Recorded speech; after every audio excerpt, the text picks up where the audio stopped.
Hi,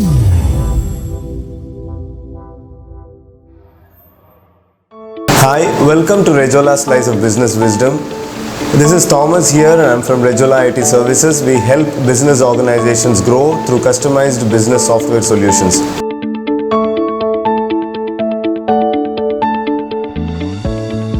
Today I have Mr Chandrasekar, who is an advocate for the last 16 years, and his main field of focus is civil and also corporate issues.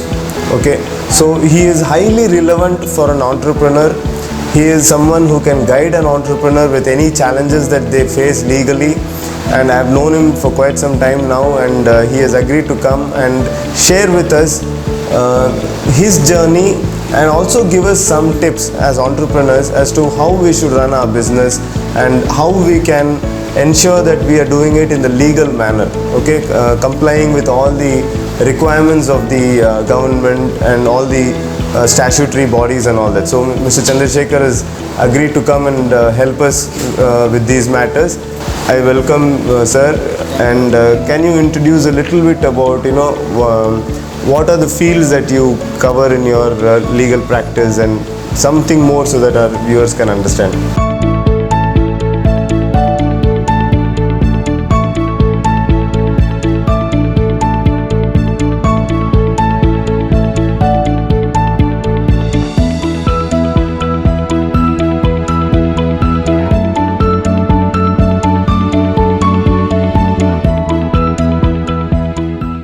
Basically, I completed my law degree in the year 2002 and I started my profession from day one onwards. I joined in the firm with my senior CA Devakar, who is attached with Govind Swaminathan. He is a legend in the legal field in High Court of Madras history. Thereafter, I've been with him for almost 9 years. I was there with my senior. Thereafter I shifted, since basically he is into more on civil and educational matters. I like to go into the corporate issues, so I switched on to my colleague firm, which is called Shivananda and Partners, where they are deal more into corporate matters. Therefore I was there as a senior associate for almost 3 years. From 2009 to 2012 I was there with 2009, almost 2003-4 years I was there with him. Thereafter I started my own practice and I set up an office in Tenambet, and somehow I am growing, I can say, compared to being with the associate with another firm. After I come out, I feel that I am getting more knowledge than the being with, because there I used to have one case where I can concentrate on only one matter, but in individual practice I get several cases where I can concentrate on all the issues, not only civil and criminal corporate issues. I used to handle the criminal cases also with regard to corporate related matters, with the economic offence weighing as well as the negotiable 138 matters where the check bounce cases, and with directors issue before the income tax investigation issues, and more concentrating on, since my wife also being an advocate, we both are joined and started a firm called KBC Partners, where she handles the family matrimonial issues and labor cases. I am concentrating on civil and corporate matters, and along with me there are 3-4 colleagues are there. They are all 1 or 2 years experience who helps in handling my cases. And on few of the districts, I doesn't have the proper office, but I'm having a desk over with combining with other persons, and they will help in those districts. And if there is any important arguments, I used to go and argue. Basically districts like Coimbatore, Tiruchi, Madurai. Presently these three districts I am concentrating. I am planning to reach. We are next month we are planning to set up an office in Coimbatore. Okay, amazing. So that means you were associated with another senior firm from around 2002, 2003.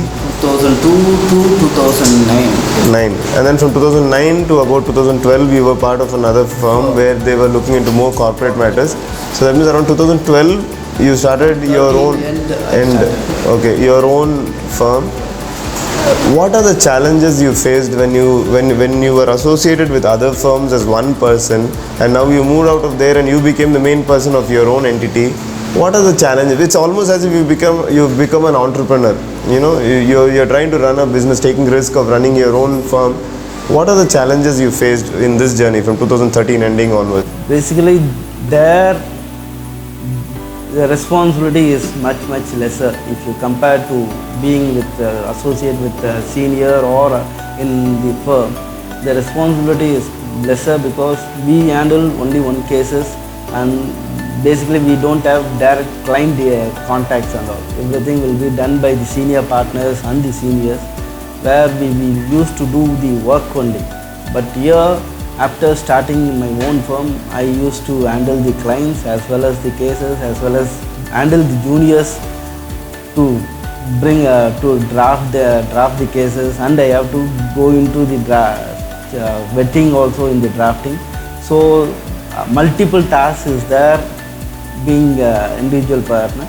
But I advise to juniors being an advocate, I advise to the budding advocates also, start earlier practice in practice and individual practice. Don't attach more to the seniors. So how many years would you suggest? Basically 3 to 5 years is sufficient. Okay, and required also. Being with a senior, always you used to, everyone will say that below the banyan tree, no plants will grow. Like that, you have to come individual, then only you can grow. 3 to 5 years you feel is ideal. That is an ideal plan. Starting with. So the biggest challenge you faced was suddenly everything came onto your responsibility, and then to handle that was a challenge, but you overcome it now. That is good now. After close to 6 years. 6 years, and my I like to I use this opportunity to say thanks to my colleagues who are associated with me. They are so helpful to me, where even without me also they are used to do their work, and I will ask them to handle the clients also nowadays, so that if they go outside, they can face not be difficult for them. So since you are handling corporate matters and matters that affect the life of an entrepreneur and a business mainly, what 2 or 3 advices you would like to give from your field, from the legal side to entrepreneurs and business owners, that they should be careful about, or they should always be mindful of, so that they can run their business correctly always? What are the 2 or 3 advices that you would like to give? First and foremost advice I like to give is, enter into a contract. Don't be with customer. Don't do oral transaction between the customer, because it will, even though there may have trusted clients also, it's money is always money. You can't say that today the person who is in good position, tomorrow you can't say that he will be in the same position, and if there is a problem for him, then only the other issues come. So better let it be on writing, whatever the terms, let it be on writing. And to avoid court proceeding, always I used to say, whenever I may, there is a famous quote by, I don't know the exact name, compromise is better than the cheapest advocate. Compromise is the cheapest advocate. But in the entrepreneur corporate issues, you should not, in the business field, you should not compromise. But for that, little bit compromise can be there, but let it be on writing. And without approaching the court, there are a lot of alternate dispute resolution comes nowadays. There are courts also entertaining it, like lok adalat, mediation and arbitration thing, where you can't, without going to approach the court, there are alternate things where you can make it in the contract itself without before going to approaching the court. If there is a serious legal issue, you have to go to approach the court only. You can't escape from the court thing. But little bit contract thing with regard to the recovery of money, those things and all will be governed by the arbitration itself. So outside the court itself, there where you can engage, appoint an arbitrator on your own choice or both mutually, and you can fix a fees for them, or they will fix a fees, but you can suggest him this fees also. So the court proceedings and the fees will be, advocates' expenses will be lesser. Okay, so that is one advice. That is, anything that you do with a customer, It's a better to put it in writing.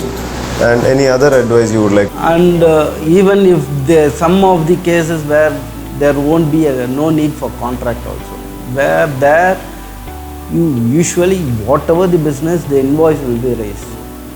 Below the invoice, 2 or 3 clauses is enough with regard to any dispute arises between the issues, between the transaction, that can be referred to arbitration. That one clause is enough. What is the significance of that? It's the same contract.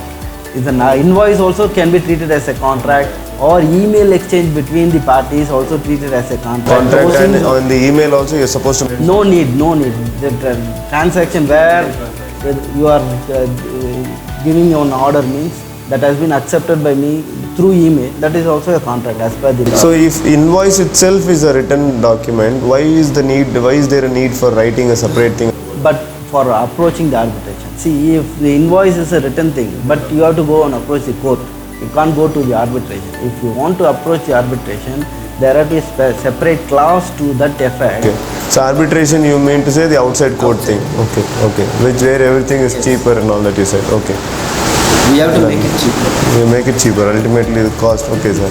So, any other advice you have for entrepreneurs? Because see, I'll tell you why I am asking again and again for advice is because being an entrepreneur, of course, by God's grace, I've not faced any challenges, till now. But of course, there are many other entrepreneurs who are facing challenges. Whether customer payments or statutory, violence, compliance, some issues there. Some kind of an issues are always there for an entrepreneurs, and of course it's a part and parcel of life. So not many seasoned entrepreneurs are really getting too challenged about it. But even then, if we can get some advice, because you are seeing what can go wrong every day, you are seeing things that go wrong. Whereas entrepreneurs, but entrepreneurs like me, we don't see what goes wrong. We are just running our business, and taking it forward. And suddenly, when something goes wrong, we would get, very badly jolted, and we would probably waste a lot of time in trying to correct it. But since you are seeing a lot of issues going on in the market, and you are able to correct them, and so what other advice other than keeping in writing and all that? Any other top advices you would like to give us so that we can be careful? With regards to statutory compliances, better file it regularly. That is one. Most of the cases where you fail to file the thing, only every problem will start. So better keep on in-house auditor or the person who used to help you in the company itself, so that assign some person especially to do that work, so that every quarter the GST will be filed, or those things and all. These are the small issues where you can correct it. In future also it can't be any issue on those issues. With regard to employees, you have to be careful, because whatever the source what you are giving is useful for your source, what you are educating them. For that also I advise them to make an employment agreement with each of the employee, so that even if you go out and also they can't misuse your product, as well as your mark, trademark, it has to be registered. Then only you can find the name what you created will be useful for in future. If you planning to set up a new office and you have to shut down this one, there will be a goodwill for the thing, where someone, that goodwill also is an amount you can, where you can, while selling you can do the use it. And all statutory complaints. Sorry. Thank you. There were quite a lot of advices. Thank you very much. So recently when I was talking to you, you mentioned about that trademark and copyright is actually supposed to be done by an advocate only. For registration there is no need for advocate. See, agents are there where they can do it. But if there is an objection, see, take it as a Rejola. Rejola, you created the thing. Your name is there. If there is you are going approaching for trademark for registration of Rejola, if someone, because after you filed that application, it will be published in the general public, where anyone can object for it if you don't want to give the name. If there is an objection, the agent can't go and appear before the forum and argue your case. Where that time that advocate is mandatory required. Okay, so that is what you had mentioned. Okay. So, but you also do the application and all that, right? Yes. Even advocates can also do it. As per the Act, advocates also can do it. There is no need for separate examination to be conducted by the forum to register as an agent. Okay. Fine, sir. Thank you very much. And so, what are your future plans now? So you come. So yeah, future plan is, as I said, I am new. I have to spread in more districts, and one more thing. Already I am having a long plan. This one, I am like to start a free legal aid center. Free legal aid center. Okay. For the needy persons who are not able to engage the advocate and pay the fees and all, for them, to a few of my friends also willing, so that we all join together and giving yes, it's a free of cost we will do. Just advise alone. Not appearing in the court. Also, oh, amazing, sir, amazing. Appearing in the court on all the things. So underprivileged who are unable to pay. Amazing. That's amazing, really. It's a fabulous initiative. Thank you very much, sir, for your time. Anything else you would like to say? Any other points about your practice, or as a entrepreneur, or any advice to other viewers? Anything you would? Advice means, basically, I will say that with regard to matrimonial thing, compromise with your spouse. With regard to the business thing, don't compromise with anyone. Okay, it's probably a quote by Mr. Chandrasekar. Okay, thank you very much, sir, and thank you all for watching. And Mr. Chandrasekar has given a lot of valuable advices. Of course, it's going to help all of us. So if you want to get in touch with Mr. Chandrasekar, we will tag him also in the post. You can contact him, or you can get in touch with us. We will put you in touch with Mr. Chandrasekar. He can really help you in any statutory requirements, any legal challenges that you might be facing. He's got more than 16 years of experience, and in fact, one of my friend addresses him as a walking encyclopedia of legal matters. So any aspects, not just the civil and corporate matters, he is well versed with all these subjects. So any requirement that you need, any advice that you need, please get in touch with him or get in touch with us. We'll put you in touch with him. Thank you very much for watching, and please do like and share the video so that many people can get benefited by this. Thank you.